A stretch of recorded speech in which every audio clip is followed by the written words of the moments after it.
Hello guys, आज आपका फिर स्वागत है डायरेक्ट इनडायरेक्ट के स्पीच जनरेशन टॉपिक में। आज तीसरे दिन में आज हम आपको इम्परेटिव सेंटेंस आज्ञार्थक वाक्यों के बारे में बताएंगे। इम्परेटिव सेंटेंस जिन्हें हम हिंदी में आज्ञार्थक वाक्य भी कहते हैं, क्योंकि इनमें या तो सलाह, आदेश या हम कहें तो मना करने का भाव या निवेदन का भाव भी आता है। कई बार इन वाक्यों में जब हमें भाव क्लियर नहीं होता तो हम वहाँ पूछने का भाव भी लगा सकते हैं। जैसा आप देख पा रहे हैं, यदि ये एक टेबल के माध्यम से समझाया जा रहा है, पहले आप इसे समझिए कि यदि हमारे रिपोर्टेड स्पीच के वाक्य में हमें जो पहचान मिलती है, उन्हें पहचानों को हमें रखना है या हटाना है, और हमें आरबी में कौन से परिवर्तन करने हैं तथा जोड़क शब्द कौन सा लगाना है। जैसा कि हम समझा पा रहे हैं, आरएस के वाक्य में यदि पहला निवेदन का भाव हो तो उसकी पहचान यदि वाक्य में प्लीज़ काइंडली आए, वुड यू या वुड यू लाइक आए, तो हम प्लीज़ या काइंडली, वुड यू या वुड यू लाइक शब्द को हटाते हैं, सैड या सैड टू के स्थान पर रिक्वेस्टेड शब्द का प्रयोग करते हैं तथा जोड़क शब्द टू लगाते हैं। जैसा हम सभी जानते हैं, इम्परेटिव सेंटेंस V1 से शुरू होते हैं और V1 से शुरू होने के भाव में हम जोड़क शब्द टू V1 से पहले ही लगाते हैं। अब हम आपको समझा रहे हैं कि किस प्रकार से हम इसे बदल पाएंगे। जैसे कि teacher said,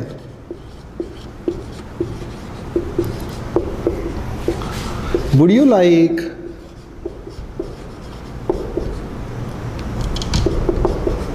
to sit down?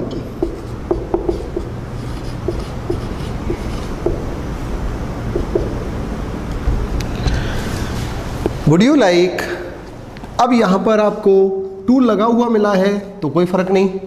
कई बार हमें ये टू लिखा हुआ भी नहीं मिलता, तो हम यहाँ देख पाएंगे किस प्रकार से हम इस कथन को बनाते हैं। पेपर में ऑप्शन सबसे पहले निर्धारित है, जैसे आपको टीचर लिख दिया और आपको दिए गए वाक्य को दे दिया गया। अब पेपर में दो तरीके से समझाया जाता है। यदि ये वुड यू आ रहा है तो अंत में आपको कई बार प्रश्नवाचक चिन्ह भी लिखा मिलेगा। तो आप ये ना सोचें कि ये प्रश्नवाचक चिन्ह वुड यू के साथ आ रहा है तो ये प्रश्नवाचक रूप हो गया। नहीं, यहाँ पर एक टीचर अपने बच्चों को बैठाते, उठाते, पढ़ाते समय वहाँ कोई आदेश का भाव नहीं होता, बल्कि वहाँ एक आज्ञार्थक वाक्य होता है, अर्थात उससे कोई भावना नहीं जुड़ी होती, एक निवेदन का भाव रहता है। तो यहाँ वुड यू या वुड यू लाइक वाले वाक्यों में अगर अंत में प्रश्नवाचक चिन्ह आ जाए तो आपको प्रश्नवाचक ना करके वहाँ निवेदन का भाव मानते हुए वहाँ सैड के स्थान पर रिक्वेस्टेड का ही प्रयोग करना है। जब वुड यू या वुड यू लाइक शब्द भी आ जाए तो भी हम इन शब्दों को एक साथ मानते हैं और इन शब्दों को हटा करके हम इन सारे शब्दों को हटा करके वहाँ जोड़क शब्द टू का प्रयोग करते हैं और बाकी के टू को वर्ब की फर्स्ट फॉर्म से जोड़ते हुए वापस लिख देते हैं और अंत में फुल स्टॉप। एक बार दोबारा समझें, जैसे teacher said would you like sit down, अंत में प्रश्नवाचक चिन्ह। तो अब ध्यान दीजिए, ये कह रहा है निवेदन का भाव आने पर कि यदि वाक्य में प्लीज या काइंडली, वुड यू या वुड यू लाइक आए तो इन शब्दों को हम हटा देते हैं, सैड या सैड टू को रिक्वेस्टेड में बदलते हैं, जोड़क शब्द टू का प्रयोग करते हैं। इम्परेटिव सेंटेंस की पहचान है कि वो B1 से शुरू होते हैं। कल को आप पूछे भाई यहाँ पर तो वुड यू से शुरू हो रहा है, आप ये जानते हैं यदि यहाँ वुड के साथ यू ना आकर अन्य कोई कर्ता आता तो ये प्रश्नवाचक वाक्य होता, लेकिन वुड यू शब्द एक ऐसा है जो निवेदन का भाव दर्शाता है, इसलिए हम वुड यू या वुड यू लाइक शब्द को हटाते हैं। टीचर का टीचर, सैड के स्थान पर रिक्वेस्टेड और जोड़क शब्द टू लगाकर मुख्य क्रिया को टू से जोड़कर वाक्य को रूपांतरित कर देते हैं।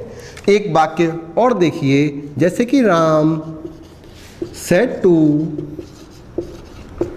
सुरेश,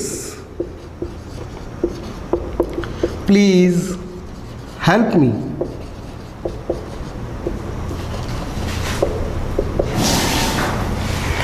हम देख पा रहे हैं ये वाला हिस्सा जो हमारा रिपोर्टिंग वर्ब है और ये वाला हिस्सा जो हमारा रिपोर्टेड स्पीच है।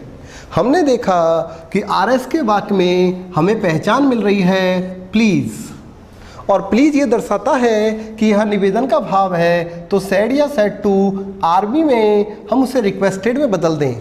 हम यहाँ देख पा रहे हैं रिपोर्टिंग वर्ब में सैड आ रहा है, तो हम इसे किस में बदलेंगे? रिक्वेस्टेड में। राम और सुरेश कर्ता और कर्म हैं जो रिपोर्टिंग वर्ब में कभी नहीं बदलते, इसलिए हमने इन्हें नहीं बदला।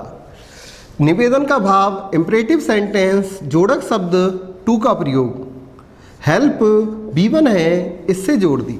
लेकिन हम देख रहे हैं यहाँ सर्वनाम भी आ रहा है। सर्वनाम मी फर्स्ट पर्सन है और हमने सूत्र में पढ़ा था सन बटा 123 के माध्यम से कि फर्स्ट पर्सन आने पर रिपोर्टिंग वर्ब के कर्ता के अनुसार हम बदलते हैं। तो मी यहाँ राम के अनुसार हम सभी जानते हैं राम पुरुष है और राम का कर्ता ही। यहाँ पर मी कर्म दिया गया है, हम जानते हैं आई जिसका कर्म मी होता है, तो हम यहाँ मी को फर्स्ट पर्सन के रूप को राम कर्ता के अनुसार बदलते हैं, तो आई के स्थान पे ही होता। यहाँ मी कर्म आया है तो उसी तरह पुरुष का कर्म यहाँ हिम लिखा जाएगा। और अंत में हम साधारण वाक्य की पहचान फुल स्टॉप का प्रयोग करते हैं। इसी तरह यदि हम देखें मना करने का भाव, मना करना, इनकार करना, और यदि वाक्य हमारा डू नॉट या डोंट से शुरू हो तो हम इन शब्दों को हटाते हैं, सैड या सैड टू के स्थान पर फॉरवर्ड लिखते हैं तथा जोड़क शब्द टू का प्रयोग करते हैं। तो अब उदाहरण समझें, जैसे कि teacher sad don't make a noise. अब इस वाक्य में हम देख पाते हैं कि यहाँ केवल सैड आया है, हमारे पास यहाँ सैड टू नहीं है। लेकिन हमें इस रूप को हम देखें गौर से कि सैड हो या सैड टू, हमें वहाँ रूप परिवर्तित करके लिखना है। चूँकि हमारी पहचान डोंट आ रही है तो भी हमारा सैड यहाँ फॉरवर्ड में बदलेगा। कर्ता हमारा टीचर है तो टीचर का टीचर। डू नॉट शब्द हट गया, यहाँ सैड के स्थान पे फॉरवर्ड का रूप आ गया। जोड़क शब्द टू, मेक का मेक, ए का ए, नॉइज का नॉइज और अंत में फुल स्टॉप। ये कह रहा है सलाह का भाव। सलाह के भाव में कई बार नेवर शब्द से भी शुरू हो जाता है, लेकिन हम ये नेवर शब्द को हम हटाते नहीं हैं। सैड या सैड टू के स्थान पर हम एडवाइस लिखते हैं। हमें जोड़क शब्द टू लगाना होता है और टू को B1 से जोड़ना होता है। तो ऐसी स्थिति में ये नेवर शब्द वहाँ टू से पहले लिखा आ जाता है। जैसे कि उदाहरण से समझा रहे हैं, Rohit said to Manvi never tell a lie. Rohit reporting verb का करता है, इसलिए यथावत रहेगा। सेड टू यहाँ नेवर से शुरू हो रहा है, सलाह का भाव, तो इसलिए यहाँ सलाह के भाव में सेड टू के स्थान पर एडवाइज्ड। मानवी का मानवी। अब हम देखें हमारे पास यहाँ जोड़क शब्द टू आ रहा है। टू नेवर शब्द से पहले नहीं जुड़ सकता। कहाँ जुड़ेगा? हमारे टेल मुख्य क्रिया से। जैसा हम जानते हैं इम्परेटिव सेंटेंस B1 से शुरू होते हैं। ऐसी स्थिति में हमें नेवर शब्द पहले लिखना होगा और इसके बाद जोड़क शब्द टू, टेल मुख्य क्रिया की फर्स्ट फॉर्म, ए, लाई और फुल स्टॉप। टीचर का टीचर सेड टू के स्थान पर विद्यार्थियों को आदेश देने के भाव में ऑर्डर्ड। स्टूडेंट्स का स्टूडेंट्स। गो यहाँ अकेली फॉर्म है, एक ही शब्द है, तो हमें जोड़क शब्द वही वर्ब की फर्स्ट फॉर्म से पहले टू और गो। हम कई बार इस बात के लिए भ्रमित हो जाते हैं कि कई बार हमें इस वाक्य की सारणी में दो भाव एक साथ आ जाते हैं। पहला भाव या तो मना करने का और दूसरा भाव या तो निवेदन का या सलाह का या आदेश का। यह बोर्ड के विकल्प पर आधारित है। बोर्ड में जो विकल्प दिया गया है उस विकल्प का हम अनुसरण करेंगे।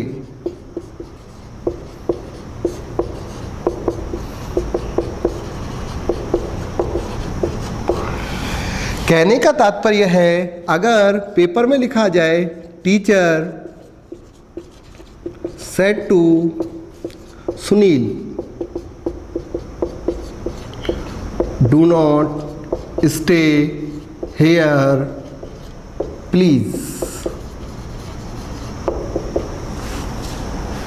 टीचर अध्यापक ने सुनील से कहा डू नॉट स्टे हेयर, यहाँ मत ठहरो, प्लीज कृपया।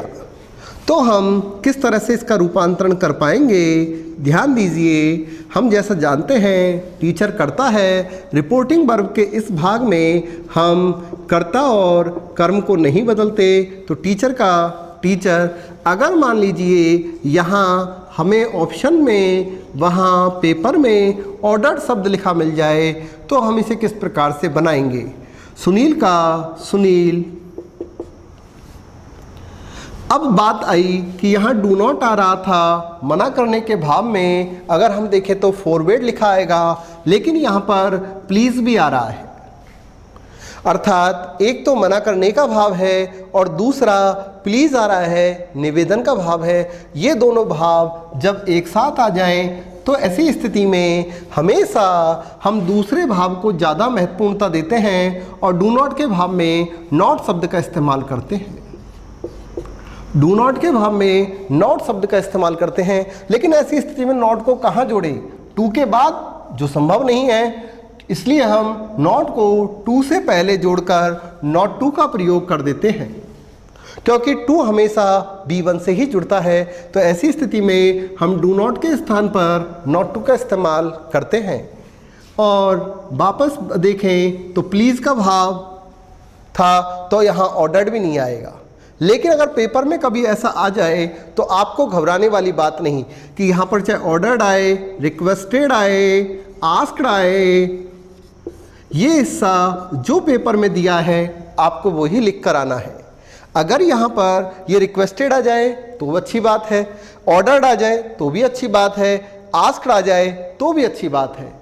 आपको यहाँ पर कोई भाव अपने मन से परिवर्तित नहीं करना है। अगर ये बोर्ड में विकल्प ऑर्डर्ड का दिया है तो भी आपको वैसा ही रखना है, यदि नहीं दिया है, रिक्वेस्टेड दिया है तो भी आपको भाव वही रखना है, और कोई विकल्प ना दिया जाए और आस्क्ड दे दिया जाए तो भी आपको कोई परिवर्तन नहीं करना। आपका मुख्य परिवर्तन कि दो भाव एक साथ आने पर एक भाव जो यहाँ परिवर्तित करके लिखा हुआ है, अगर हम सारणी अनुसार देखें तो प्लीज़ के भाव में रिक्वेस्टेड हमारा बिल्कुल सही है। लेकिन अगर बोर्ड पेपर में यहाँ आस्क्ड आ जाए तो आप घबराइए मत कि आस्क्ड तो हमने प्रश्नवाचक में पढ़ा था, हमारे भाव में भी आ सकता है। हम इसको अगला नियम भी कह सकते हैं कि जब हमारा कोई भाव क्लियर नहीं हो और पूछने का कोई भी भाव आ जाए तो वहाँ हम सेड या सेड टू को वही आस्क्ड में बदलते हैं और जोड़क शब्द वही टू का प्रयोग करते हैं।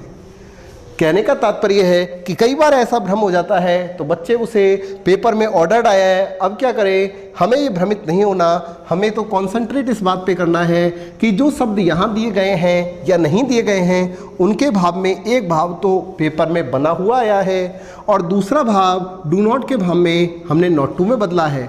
स्टे का स्टे, हेयर समय सूचक शब्द है जिसका रूपांतरण देयर में, यह आपका खत्म होता है। हाँ, आगे देखिए, अगला है ऑप्टेटिव सेंटेंस। ऑप्टेटिव इच्छा सूचक वाक्य, वे वाक्य जिनमें आशीर्वाद, श्राप, इच्छा, प्रार्थना का भाव हो उनमें से शुरू होते हैं और अंत में जिनके विस्मयादिबोधक चिन्ह आता है। प्राय ऐसे वाक्य ऑप्टेटिव सेंटेंस की श्रेणी में आते हैं। हम इनके बारे में पढ़ रहे हैं कि यदि आर एस के वाक्य में आशीर्वाद का भाव आए तो हम रूपांतरण करते समय मे को तो माइट में बदलकर अंत में दिए गए विस्मयादि बोधक जो चिन्ह है इसको हटा देते हैं तथा सैड या सैड टू को आशीर्वाद के भाव में ब्लेस्ड में बदलते हैं तथा जोड़क शब्द दैट का प्रयोग करते हैं। इसी तरह श्राप का भाव आ जाए तो उसी तरह से मे को माइट में बदलकर अंत में विस्मयादि चिन्ह को हटाकर सैड या सैड टू को कर्स में बदलते हैं तथा जोड़क शब्द दैट का प्रयोग करते हैं। इच्छा का भाव आने पर भी वही सेम प्रोसीजर सैड या सैड टू को विष्णु में बदलते हैं और दैट का प्रयोग करते हैं। प्रार्थना का भाव आने पर वही सेम प्रोसीजर मे को माइट में बदलना है और अंत में विस्मयादि चिन्ह को हटाना है। सैड या सैड टू के स्थान पर प्रेड तथा जोड़क शब्द दैट का प्रयोग होगा। किस प्रकार से हम करेंगे देखिए। Reena sad,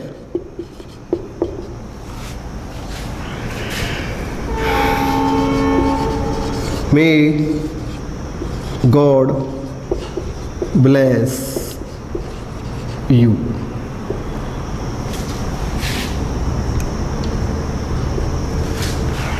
Reena sad may God bless you.